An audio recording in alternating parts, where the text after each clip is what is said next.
Hello to everyone, welcome back to learn English with மோகன். இன்றைக்கி இந்த வீடியோவில் என்ன பார்க்க போகிறோம் அப்படின்னா, டோன்ட் அப்படின்ற வேர்டை வச்சு ஒரு 14 டெய்லி யூசேஜ் சென்டென்சஸ் தான் பார்க்க போகிறோம். பிஃபோர் இந்த சேனலுக்கு நீங்கள் புதியவரா, please do subscribe this channel and hit the bell button to get more updates. Okay, let's get started. So don't அப்படின்ற வேர்டை வச்சு தான் இந்த சென்டென்சஸ் அப்படின்றத இந்த இதில் ஒரு 14 சென்டென்சஸை ஃப்ரேம் பண்ணியிருக்கோம். இதெல்லாமே பார்த்தோம் அப்படின்னா இம்பரேட்டிவ் சென்டென்சஸ்.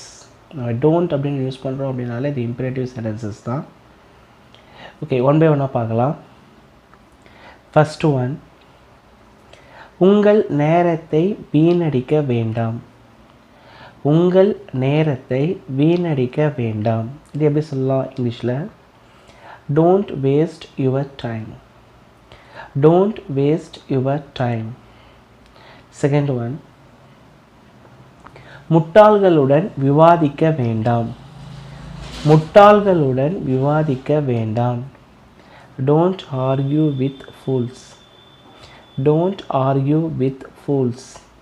Third one, பொய் பேச வேண்டாம். பொய் பேச வேண்டாம்.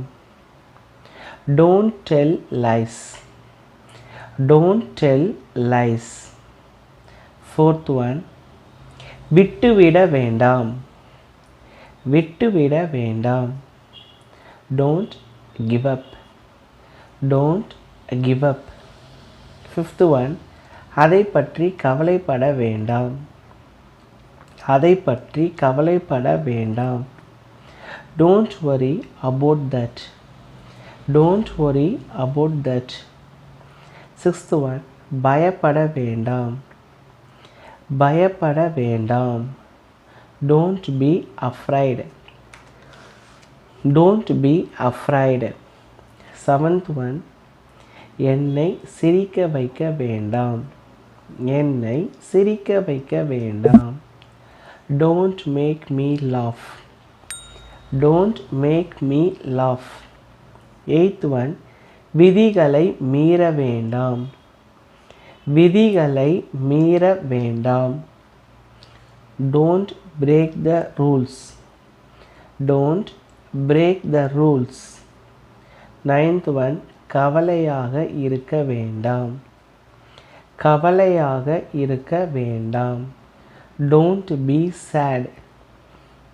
Don't be sad. Tenth one, விதிகளை மாற்ற வேண்டாம். விதிகளை மாற்ற வேண்டாம். Don't change the rules. Don't change the rules. 11th one, கோபப்பட வேண்டாம். 11th one, கோபப்பட வேண்டாம். Don't be angry. Don't be angry. 12th one, என் உணர்வுகளை புண்படுத்த வேண்டாம். என் உணர்வுகளை புண்படுத்த வேண்டாம். Don't hurt my feelings. Don't hurt my feelings. 13th one, உணர்ச்சி வசப்பட வேண்டாம். உணர்ச்சி வசப்பட வேண்டாம். Don't be emotional. Don't be emotional. 14th one, don't let him go.